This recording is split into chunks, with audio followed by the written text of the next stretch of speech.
Hello friends, आज की इस वीडियो में हम चर्चा करेंगे कि भाई सबसे पहले क्यों गिरा निफ्टी और इलेक्शन के लास्ट चरण के अंदर अब क्या होगा, क्या इसकी सुगबुगाहट निफ्टी ने दी है। लेकिन मैंने आपके साथ पहले ही चर्चा कर ली थी और मैंने जो हमारा वीकली एनालिसिस था उसमें मैंने कहा था कि ये जो टेम्परेरी तेजी है और मंगलवार दोपहर से ये वापस लौट जाएगी। और कल की वीडियो में भी और परसों की वीडियो में मैंने कहा था, परसों की वीडियो में मैंने कहा था कि कल बैंक निफ्टी की बारी है और कल बैंक निफ्टी टूट गया।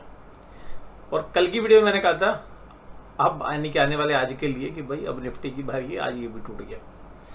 अब इससे लोगों के मन में डर हो गया कि जी सरकार बीजेपी की बनेगी या नहीं बनेगी, स्थायी सरकार बनेगी या नहीं बनेगी। तो मुझे ऐसा लगता है कि यार ये बड़े ऑपरेटर्स का गेम है। उन्होंने अपनी महीने के एंड की मंदी बना रखी थी, उन्होंने ठोक दी।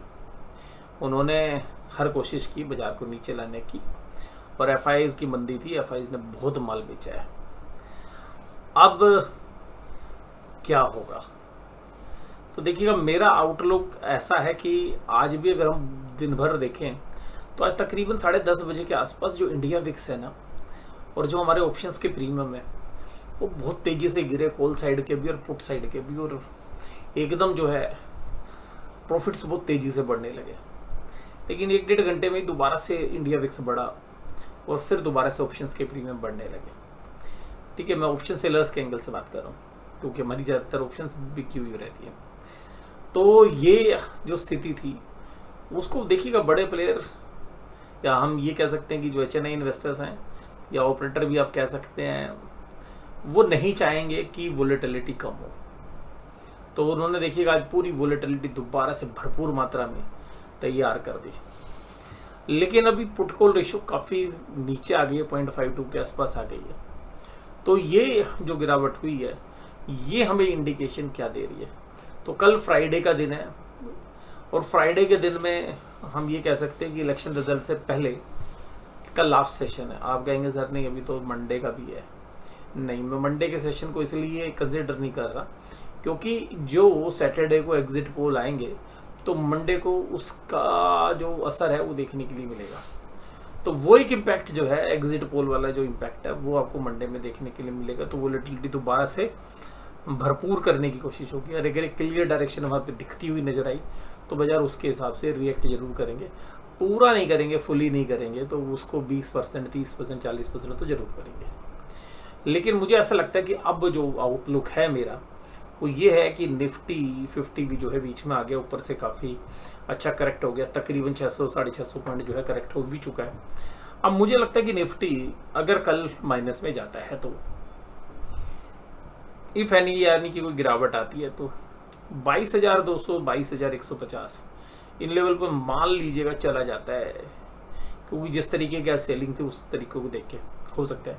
लेकिन मुझे लगता है कि जो ऑप्शंस के जो बड़े प्लेयर्स हैं वो इंडिया विक्स को हमेशा अभी एलिवेटेड लेवल्स पर रखना चाहेंगे, तो वो फिर बाजार को उठा देंगे। तो मेरा जो मानना ये है कि बाजार अगर कल न्यूट्रल खुलते हैं तो फिर जो है एक सीमित दायरे में काम होगा। लेकिन बाजार खुलने के बाद अगर माइनस चले जाते हैं और तेजी से गिरावट होती है तो मुझे लगता है कि दोपहर के बाद जो है वो जो भी गिरावट हुई होगी वो नलीफाई हो जानी चाहिए।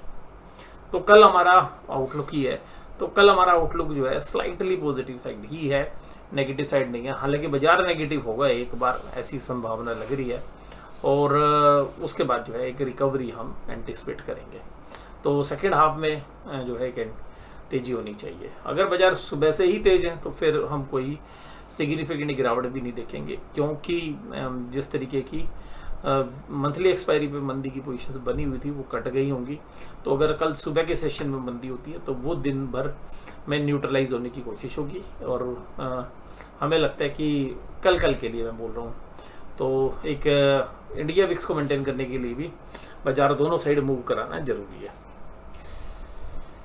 अब यहाँ पे निफ्टी 50 में भी अगर जहाँ पर आज क्लोज दिया है तो ये पुराने हाईज जहाँ पर बाजार पहले भी रेजिस्टेंस ले चुका है, यहाँ पर बाजार जो है ठहरता है, तो अल्टीमेटली हमें लगता है कि बाजार का ठहरने का लेवल है।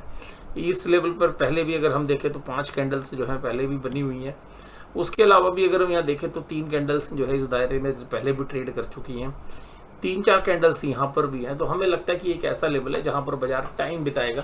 बाजार अगर नीचे जाता है तो उठकर ऊपर आ जाएगा, बाजार अगर साइडवेज हो जाता है तो साइडवेज रहेगा, तो दोनों साइड के मूव जो है रहने ही चाहिए। ऊपर अगर बाजार चला जाता है तो भी हमारा मानना है कि बाजार न्यूट्रल होकर ही बंद होगा।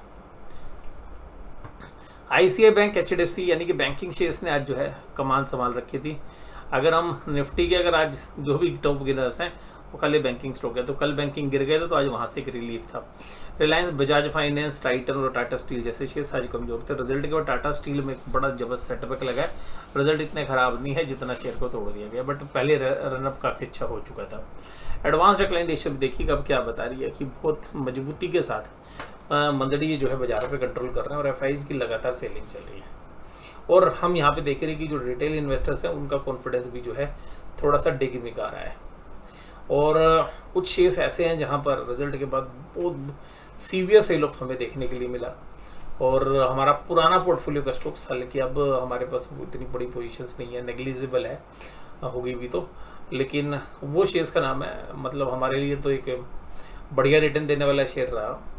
और अब हमारे को कोई बहुत ज़्यादा वैल्यू नहीं लग रही थी, इसलिए हम जो है एग्जिट भी कर गए थे। शेयर का नाम है मार्क्सल फार्मा। तो आज 15% की पिटाई हुई आफ्टर रिजल्ट। तो अगर हो सकेगा तो देखते हैं इस वीडियो के बाद जो है आपके साथ एक चर्चा वहाँ पर भी कर ली जाए, और आज नहीं होगी तो कल करेंगे। ICI bank, axis bank, SBI, HDFC bank ये जो है तेजी में थे। कमजोरी कहाँ पे थी आज? टाटा स्टील 5% की गिरावट के साथ, टेक महिंद्रा 3% की गिरावट के साथ, Bajaj Finserv 2.86, Grasim 2.86, power grid 2.75। देखकर ऐसा लग रहा है कि जो है जिस तरीके का सेल ऑफ है कि अल्टीमेटली जो तेजी करने वाले रिटेल इन्वेस्टर्स है वो शायद थोड़ा सा ट्रैप हो रहे हैं, और बड़े प्लेयर्स जो हैं अभी शायद वोलेटिलिटी इंडेक्स को ऊपर रखना चाह रहे हैं। तो इसलिए कल भी मुझे ऐसा लग रहा है कि वोलेटिलिटी प्रचुर मात्रा में जो है रहनी चाहिए और डायरेक्शनल ट्रेड नहीं होंगे कल भी, जैसे आज दोनों साइड मूव किया, बट आज जितना नहीं रहेगा जितना भी 2 दिनों में वोलेटिलिटी थी वो शायद थोड़ी कम होती हुई नजर आए। निफ्टी बैंक 48682 पे, तो आज निफ्टी बैंक ने संभाल लिया, नहीं तो भाई साहब निफ्टी की धज्जियां उड़ जाती है आज। तो निफ्टी को जो सहारा मिला जो निफ्टी बैंक के शेयर्स की बदौलत मिला। और कल हमने भी चर्चा की थी, देखिएगा पुराने हाईज थे, बाजार अभी यहाँ पे बहुत काम हुआ है, तो हो सकता है कि बाजार 48,000 के आसपास कल 48,100-200 की तरफ एक प्रस्थान करे, बट मुझे लगता है कि बाजार कल 48 के ऊपर ही क्लोज होगा। और यहाँ पर कोई भी अगर डिप इंट्राडे में मिलती है तो वो मुझे लगता है कि इंट्राडे बेसिस के लिए एक बाइंग अपॉर्चुनिटी होगी, खाली कल के लिए। तो इंट्राडे में ही वो सौदे जो है बड़े प्लेयर्स काटते हुए नजर आएंगे। ICI bank, HDFC, SBI, axis, Kotak Mahindra सब तेज थे। कमजोरी इंडसइंड, बंधन और एयू जैसे शेयर्स में थी। उसके बाद देखिएगा 3,000 करोड़ की आज एफआईज ने सेलिंग की।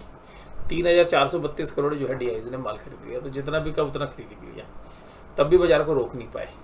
आज इंडेक्स फ्यूचर्स में 7,929 करोड़ की सेलिंग की, तो जो महीने के एंड में फिर जो है एक मंदी बना दी। और 8,442 अभी भी देखिएगा तेजी के स्टॉक फ्यूचर्स थे आज की पोजीशंस के बाद भी, तो अल्टीमेटली कुछ हैज पोजीशंस थी बड़े प्लेयर्स की। और पुट कॉल रेशियो जो है आज 0.522 पे है। डाउ जोन्स में भी 328 पॉइंट की कमजोरी है। ब्रेंट क्रूड $82 पे है। ऑप्शन चेन की डेटा अभी इतने खतरनाक नहीं है कि हम ये कहें कि एक सीवियर पेन है को, but ultimately in the money के अंदर भी कॉल राइटिंग जो है देखी जा रही है 22,500, 22,600, 22,450। तो आज कॉल राइटर काफ़ी एग्रेसिव थे, लेकिन निचले लेवल पर अगर हम देखें तो 22,450 और 22,500 के आसपास थोड़ी सी पुट राइटिंग भी देखने के लिए मिली। तो कोई अभी ऐसा एग्रेसिव डेटा नहीं है कि कोई भयंकर मंदी या भयंकर तेजी के संकेत जो है मिलते। तो कल के लिए हमारा जो है एक रेंज बाउंड ट्रेड जो है चौपी बाजार भी हो सकता है कल, लेकिन अगर चौपी होगा तो इंडिया विक्स घट जाएगा और फिर उस समय पर प्रीमियम बहुत तेजी से घट सकते हैं। एक बार तो आज भी आधे घंटे के लिए था, लेकिन वो दोबारा से इंडिया विक्स बढ़ गया। 49,000 के आसपास अगर हम देखें तो अच्छी खासी कॉल रेटिंग है। 12,000 कॉन्टैक्ट, कुल 61,000 कॉन्टैक्ट, और नीचे अभी कॉल राइटिंग 48,500 पे स्लाइटली है। तो अभी कोई मेजर राइटिंग नहीं हुई है, कॉल साइड भी पुट साइड भी। हालांकि पुट साइड में जो है 54,000 कॉन्टैक्ट है, तो 48,500 के आसपास। तो मुझे लगता है कि अभी एक्सपोर्ट का काम करेगा। हो सकता है कल इंटरडे 48,100-200 के आसपास बाजार जाए, और निफ्टी बैंक पर वहाँ से मुझे लगता है कि एक रिकवरी करके ऊपर की तरफ या फ्लैट हो जाना चाहिए। आज की वीडियो में बस केवल इतना ही। वीडियो में जुड़े रहने के लिए आपको धन्यवाद। Thank you very much.